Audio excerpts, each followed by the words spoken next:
ఛత్తీస్గఢ్ కరెంటుతో 6,000 కోట్ల లాస్. యూనిట్కు ₹3.90 చొప్పున ఒప్పందం. అన్నీ లెక్కిస్తే యూనిట్కు ₹5.64 ఖర్చు. గత బీఆర్ఎస్ సర్కార్ అసంబద్ధ నిర్ణయాలతో రాష్ట్ర ఖజానాపై 3,110 కోట్ల అదనపు భారం.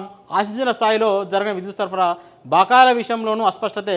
జ్యుడిషియల్ ఎంక్వైరీలో తవ్విన కొద్దీ అక్రమాలు. చెప్పింది ఒకటే జరిగింది ఒకటి. ఛత్తీస్గఢ్ నుంచి ఇప్పటి వరకు 17,996 మిలియన్ యూనిట్ల కరెంట్ను కొన్నది. ఇందుకోసం ఇప్పటి వరకు 7,719 కోట్ల చెల్లింపులు చేసింది. ఛత్తీస్గఢ్కి ఇంకా 1,081 కోట్ల బకాయిలు చెల్లించాల్సి ఉంది అన్ని తెలంగాణ సర్కార్ లెక్క తేల్చింది. దీనికి తోడు ట్రాన్స్మిషన్ లైన్ ఛార్జీలు 1,362 కోట్లు అయ్యాయి. ఇవన్నీ లెక్కిస్తే ఒక యూనిట్ ఖర్చు ₹5.64 చేరింది. ఈ మూడు అంశాలను చూసిన రాష్ట్ర ఖజానాపై దాదాపు 3,110 కోట్ల అదనపు భారం పడినట్లుగా స్పష్టమవుతోంది. తెలంగాణ సీఎంఓ ప్రాపర్గా వర్క్ చేయడం లేదు, ప్రాపర్గా గ్రౌండ్ వర్క్ చేసి మీడియాకు లీకులు ఇవ్వడం లేదని వెలుగు తన కథనం ద్వారా బయటపెట్టింది. 6,000 కోట్ల లాస్ అని చెప్పిండ్రు. అన్నీ లెక్క పెడితే 3,110 కోట్ల లాస్ అని వెలుగు రాసింది.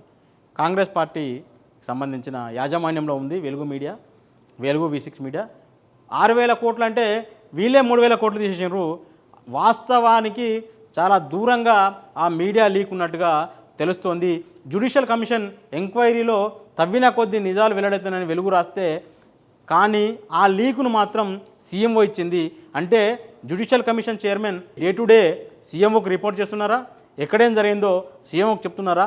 ఆయన మాజీ ప్రధాన న్యాయమూర్తి హైకోర్టు ప్రధాన న్యాయమూర్తి. మరి డే టు డే ప్రభుత్వానికి రిపోర్ట్ చేసే పక్షంలో ఆ జ్యుడిషియల్ ఎంక్వైరీ మీద, దాని పారదర్శకత మీద అవతల వాళ్ళకి అనుమానాలు, సందేహాలు రావడం సహేతుకమే.